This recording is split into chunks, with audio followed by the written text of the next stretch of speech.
Welcome to our channel Asnath Harshu's world.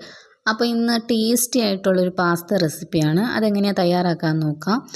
ആദ്യം തന്നെ നമുക്ക് ആവശ്യത്തിനുള്ള കുറച്ച് വെള്ളം ചൂടാക്കാൻ വയ്ക്കാം. അത് നന്നായിട്ട് തിളച്ച് വരുമ്പോൾ നമ്മൾ 1 കപ്പ് മാക്രോണി അഥവാ പാസ്ത അതിലോട്ട് ആഡ് ചെയ്ത് കൊടുക്കാം.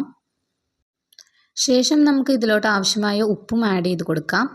ഇപ്പോൾ ആഡ് ചെയ്യുമ്പോഴാണ് അതിലേക്ക് നല്ലതുപോലെ ഉപ്പ് പിടിക്കുകയുള്ളൂ. നമ്മൾ ആവശ്യത്തിന് ഉപ്പ് ആഡ് ചെയ്യാം. ശേഷം അത് തിളച്ച് വരുമ്പോൾ നമുക്ക് കുറച്ച് ഓയിൽ ആഡ് ചെയ്ത് കൊടുക്കാം. എന്തിനാണെന്ന് വെച്ചാൽ നമ്മളത് പരസ്പരം ഒട്ടിപ്പിടിക്കാതിരിക്കാനാണ്. പാസ്ത അല്ലെങ്കിൽ ഇങ്ങനെ ഒട്ടിപ്പിടിച്ച് ഒരു കുഴമ്പ് രൂപത്തിലായി പോകും. അപ്പോൾ നമുക്ക് ഒട്ടിപ്പിടിക്കാണ്ടിരിക്കാനാണ് നമ്മൾ കുറച്ച് ഓയിൽ ഇതിൻ്റെ കൂടെ ആഡ് ചെയ്ത് കൊടുക്കാം. 8-9 മിനിറ്റ് മാത്രം മതിയാവും ഇത് നന്നായിട്ട് കുക്കാവാൻ.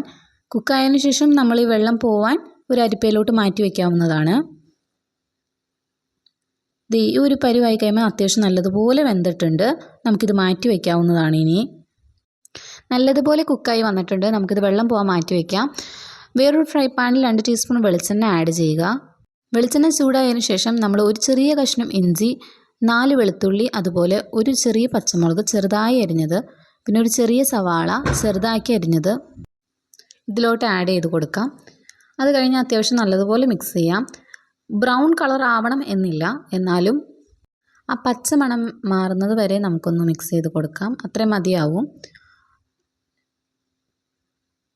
ശേഷം നമ്മൾ അതിലോട്ട് ഒരു തക്കാളി ചെറിയ കഷ്ണമാക്കി മുറിച്ചത് നമ്മൾ ഇതിലോട്ട് ആഡ് ചെയ്ത് കൊടുക്കാം. ഈ ഒരു പരുവായി കഴിയുമ്പോൾ നമുക്ക് തക്കാളി ആഡ് ചെയ്ത് കൊടുക്കാവുന്നതാണ്.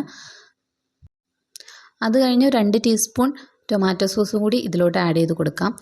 ഇതെല്ലാം കൂടി നന്നായിട്ട് മിക്സ് ചെയ്ത് ഒരു മിനിറ്റ് നേരം നമ്മളിത് മൊത്തം ഒന്ന് ഇളക്കി കൊടുത്തുകൊണ്ടിരിക്കുക. അപ്പോൾ നന്നായിട്ട് ഇതെല്ലാം കൂടി ഒന്ന് ജോയിനായി വരും. എല്ലാം കൂടി ഒന്ന് നന്നായിട്ട് മിക്സായി വരും.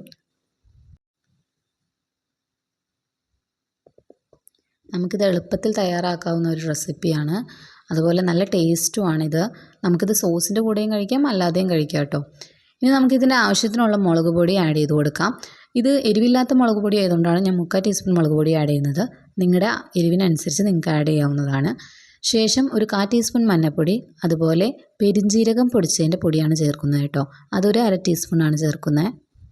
ഇനി ഇതെല്ലാം കൂടി ഒന്ന് മിക്സ് ചെയ്തെടുക്കുക. ഒരു 30 to 16 സെക്കൻഡ്സ് വരെ നമ്മളിതിങ്ങനെ ഇളക്കിക്കൊണ്ടിരിക്കുക. ലോ ഫ്ലെയിമിലാണ് കേട്ടോ ഞാനിപ്പോൾ വച്ചേക്കുന്നത്. നമ്മളത് കഴിഞ്ഞ് വെള്ളം പോകാൻ വേണ്ടി പാസ്ത മാറ്റി വെച്ചിട്ടുണ്ട്. ആ പാസ്ത ഇതിലോട്ട് ആഡ് ചെയ്ത് കൊടുക്കാം. ഒന്നും തന്നെ ഒട്ടിപ്പിടിച്ചിട്ടില്ല. നമ്മൾ ആ വെളിച്ചെണ്ണയൊക്കെ ആഡ് ചെയ്തുകൊണ്ട് തന്നെ ഒന്നും തന്നെ ഒട്ടിപ്പിടിച്ചിട്ടില്ല.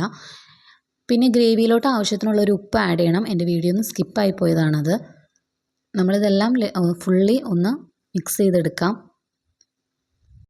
ഒരു ഇത്തിരി ചൂടുവെള്ളം ഇപ്പോൾ ആഡ് ചെയ്ത് കൊടുക്കാവുന്നതാണ്.